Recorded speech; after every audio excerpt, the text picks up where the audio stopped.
Good morning. Um, I have never seen as many Biffies and Buffies as I have today. The best ever. You guys look, well, I don't want to say you look great, but fantastic. Great spirit this week, by the way. Obviously, quickly reminder, tonight we're all back in here at the pep rally. I can't remember what time that starts. 6:45. Thank you, Will. Then tomorrow, you all know, you've heard from Mr. Carlson. I expect the very highest expectations of all you as fans and as players. We're going to go up and have a great day, and I hope win every game, as I said. So, now, what I want to do here is it's a fun day. Obviously, we're all dressed up and thinking about tomorrow. But I also want to switch gears, and I want to really almost explicitly say, everyone, let's take a deep and quiet breath, because there's a reason we get together today, and that is because it is Veterans Day. And so I ask, and I really appreciate you being here, and I just ask that we remember what the day is about. As a school and as a nation, obviously we recognize Veterans Day for the reasons that barely need repeating, that we are honoring those who've served, and in particular those who gave their lives. And today you will hear a story from Mr. Walwer. This is obviously John and Nate's father, who had an experience that made him say, there are three men that I hope we never forget. And I won't tell you his story. I'll let him tell it, but it's an extraordinary one. The day should matter to all of us. I suspect, actually, let me ask you this. How many of you know someone who has served or is serving in the military? A grandfather, an uncle, or look around. I'm guessing at least 50, 60% of you have someone who you know. It matters to me personally. I never knew my uncle. He was a World War II pilot who was killed in training, my father's only brother. I was very close to my wife's father, who came ashore at Normandy, D-Day +2. So I think about it a lot, not only in someone I never got to know, but in someone I came to know and love and respect for many reasons, in particular his service. It matters a lot to me as headmaster of a school with a motto about service. We have hundreds of graduates, men and women, who have served or are serving. I recall a Taft boy I was very close with who came back to see me. He would join the Navy, and I said, Jay, why did you join the Navy? And he looked right at me and he said, Mr. Mack, we're servicemen, the motto. And he reminded me in a very vivid way that he wanted to serve. So today, if you can, or someday soon, when you look at Lincoln Lobby, take a minute and look at the World War II memorial there. It's a cabinet. We open it every week during Veterans Day and also during Memorial Day. And look into the eyes of the men that are pictured there. There are 59 men. They were once just Taft boys who were roaming the halls just the way you are. And they all died in combat. Look at it as well, because the story today begins and ends there. It began with a chance encounter when Mr. Walwer walked into Lincoln Lobby when we were doing a ceremony there at Memorial Day. And what followed, I think, is extraordinary. I will let him tell the story, but suffice it to say, when he came to my office to tell his story, and he had a folder of photographs and letters and emails, I knew that you had to hear this, because it's a story about sacrifice and honor, and it's really a story as well about a man who felt a profound need to honor three Taft men that he had never, ever met. Mr. Walwer is a man, I think, of the deepest humility and principle and patriotism. He told me, it was really just something I felt I needed to do. But I think it's a story of someone who wanted to bring honor to some people that he never would know, but somehow felt had to be recognized. It's a story about a journey that begins and ends in Lincoln Lobby, and it begins and ends in honor, and it's an honor that I introduce Mr. Mark Walwer.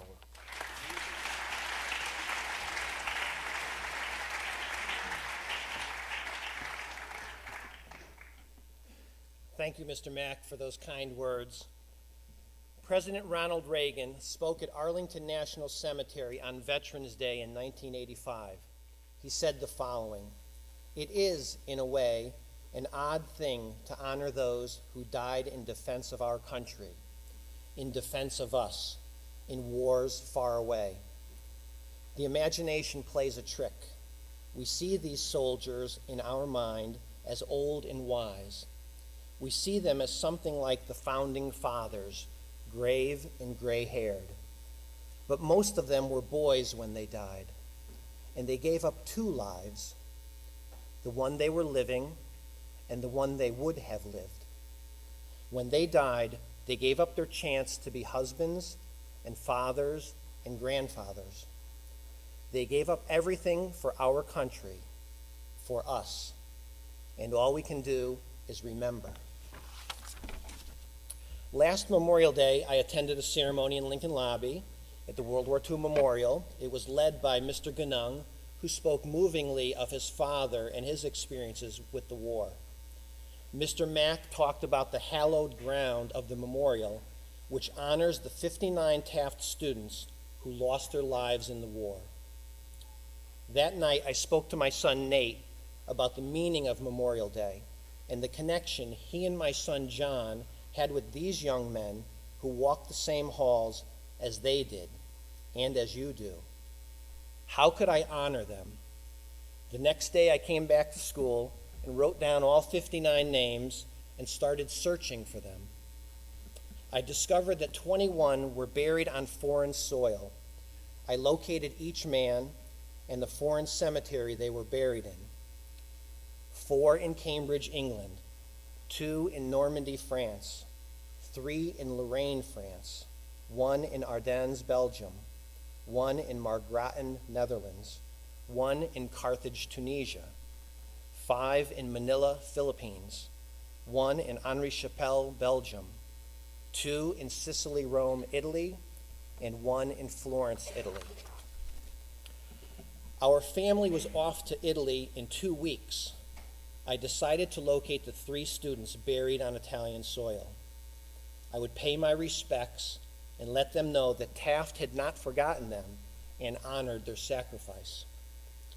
These young men had lived the Taft motto, not to be served, but to serve. Donald M. Rhodes, class of 43, and Albin Kelsey Sheff Jr., class of 39, are both in the Sicily, Rome American Cemetery, which is located in Nettuno, Italy, about an hour's train ride south of Rome. Richard B. Knight, class of 40, is buried in the Florence American Cemetery. I tried to locate family members to let them know of my plans to pay my respects to their loved ones. During the course of my research, I learned that Albin Sheff's great-grandfather was a brigadier general in the Civil War. From a 1931 Westchester County directory, I learned that he was the second oldest of 4 children from Scarsdale, New York, and that he spent his summers on Cape Cod. I also learned that his younger sister, Julie, now 83 years old, graduated from Vassar College and became a doctor. I spoke to his sister, Julie, 2 days before we left for Italy. She had been to Italy before, but never knew her brother was in the Sicily Rome Cemetery. I would be the first person to ever visit him. In trying to locate relatives of Donald Rhodes, I learned that his brother John once owned a men's clothing store in Louisville, Kentucky. I called the store, spoke to the manager, who told me that John Rhodes had sold the store in 1985 and that he had died in 2005. I found the obituary online and learned that Donald Rhodes' nephew lived in Texas. I was able to contact him and promised to send him pictures of the gravesite. Unfortunately, I have not been able to locate any relatives of Richard Knight. Here is their story. Donald M. Rhodes, class of 43, hometown Louisville, Kentucky. At Taft, he played outfield on the JV baseball team. He left school early, his senior year, to join the Army. He was 18 years old. He became a member of the 45th Infantry Division, known as the Fighting Thunderbirds. Donald Rhodes took part in the invasion of Anzio, Italy, on January 22, 1944. U.S. troops were pinned down on the beach and surrounding area for 3 months by German forces. During that time, they were continuously bombed from air and artillery attacks. To give you a sense of what he went through, here are a few entries from the diary of a soldier at Anzio. Enemy shells humming over all night. It will be the will of God if one escapes this. Higgins got bomb fragment through both cheeks. Very lucky. Sleeping in foxhole in swamp, water 6 inches deep. Bombs hitting continuously. My heart stood still many times. This is a hellhole. Donald Rhodes was killed in action on May 4th, 1944. He was 19 years old. Albin Kelsey Sheff Jr., class of 39, hometown Scarsdale, New York. He also left school early and enlisted in the U.S. Army Air Force. He was 19 years old. He became an aviator flying combat missions in the B-17 Flying Fortress. He flew in the 99th Bomber Squadron. Their motto was Semper Paratus, always ready. His plane was shot down over Salerno, Italy on August 23rd, 1943. He was 22 years old. Richard B. Knight, class of 40, hometown Larchmont, New York. At Taft, he was a member of the varsity football team, the varsity track team. He ran the 440-yard dash and the 880 run. His senior year, he sang with the Glee Club, which is the equivalent of today's Collegium. He attended Yale, but left school in his junior year to enlist in the U.S. Army Air Force. He was 20 years old. He became a navigator in a B-24 Liberator, which was a heavy bomber. He was part of the 344th Bomber Squadron. He was killed in action on December 18th, 1944, during a bombing mission over Yugoslavia. He was 22 years old. This slide is an article from the Larchmont Times. It's dated January 11th, 1945, reporting him as missing in action. Laura Hillenbrand's wartime novel, Unbroken, recounts the dangers of World War II aviators. Training accidents were common and deadly. Pilot and navigator error, along with mechanical failure, were killing trainees at a stunning rate. 36,000 men died in non-combat crashes. The risks of combat created grim statistics. 52,000 men were killed in combat. The B-24 Liberator that Richard Knight flew in, that you see on the screen, was nicknamed the Flying Coffin. As a reference point, that shows a slide of a B-24. It's named the Stefanovich II. It's just after it's been hit by what's called flak. It's German anti-aircraft fire. The plane spun several times and then exploded. The radio operator was blown out of the plane and miraculously was able to pull the chute and survived. All other crew members died. The next slide is the entrance gate to the Sicily Rome American Cemetery, which is located in Nettuno, Italy. The cemetery covers 77 acres, with 7,861 American soldiers buried there and 3,095 listed on the tablets of the missing. These dead come from all 50 states. In 20 instances, 2 brothers lie buried side by side. This is the gravestone of Donald Rhodes. Mr. Mack had asked me what it felt like to stand at that gravestone, seeing a Taft student in a cemetery in Italy. And honestly, I knew where he was located, but I didn't know the exact grave. And I had to count down the rows of the graves. And when I finally found his grave, my heart kind of stopped, let out a sigh, and I realized that it was a long way from Lincoln Lobby to Nettuno, Italy. I paid my respects. I told him he was not forgotten by his family and that the Taft School honored him for his service and sacrifice. The next few slides will show his view from his final resting place in all directions. And as you see the slides, just think of the magnitude of the loss.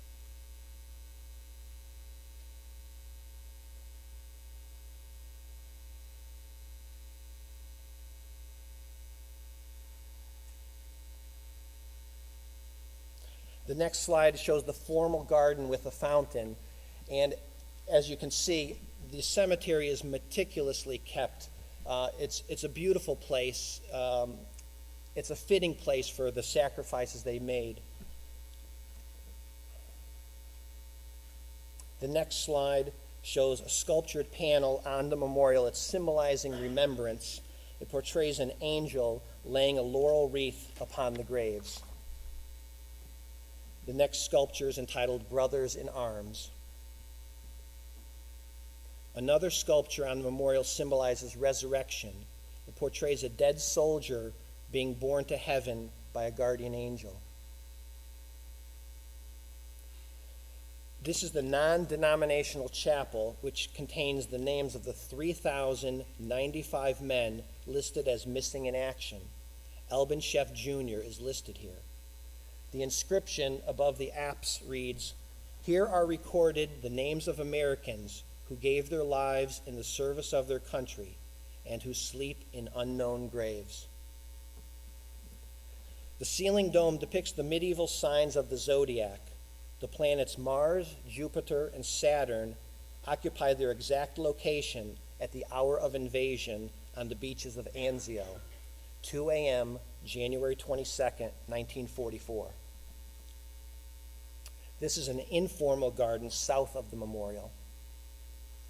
And the next slide shows views from the front of the memorial. Donald Rhodes is actually buried in that section, the first row, right next to where the fountain is. I could actually hear the fountain when I was visiting his grave. It's a soothing sound.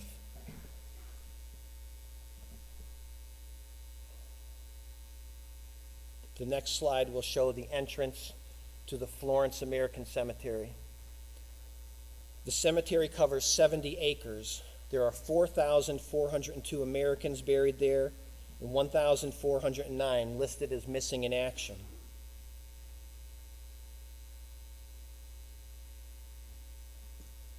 You can see the topography, the difference from Rome. This is the gravestone of Richard Knight. The next slide shows his view in all directions from his final resting place. My intention was to give these pictures and actually send them to the family so they would find some comfort in knowing here's where he lay and this was his view. The mosaic inside the chapel depicts remembrance, standing on a cloud, holding in her arms the lilies of resurrection. The north atrium contains the map room and a history of the battles fought in that region. An engraved panel on the memorial reads, "Their bodies are buried in peace. Their name liveth forevermore." When the Sicily Rome Cemetery was dedicated on Memorial Day 1945, General Lucian Truscott, commander of the Fifth Army, was the main speaker. When it came his turn to speak, he turned away from the assembled visitors and dignitaries, and he addressed the dead he had commanded there. According to eyewitness Bill Malden, it was the most moving gesture he ever saw. Malden later recalled, he apologized to the dead men for their presence here. He said, "Everybody tells leaders it is not their fault that men get killed in war, but that every leader knows in his heart this is not altogether true." He said he hoped anybody here, through any mistake of his, would forgive him. But he realized he was asking a hell of a lot under the circumstances. Truscott said he would not speak about the glorious dead because he didn't see much glory in getting killed in your late teens or early 20s. He promised that if in the future he ran into anybody, especially old men, who thought death in battle was glorious, he would straighten them out. He said he thought that was the least he could do. When you walk through Lincoln Lobby and see the World War II memorial, remember the service and sacrifice of the 59 Taft students honored there. That is the least we can do. Thank you.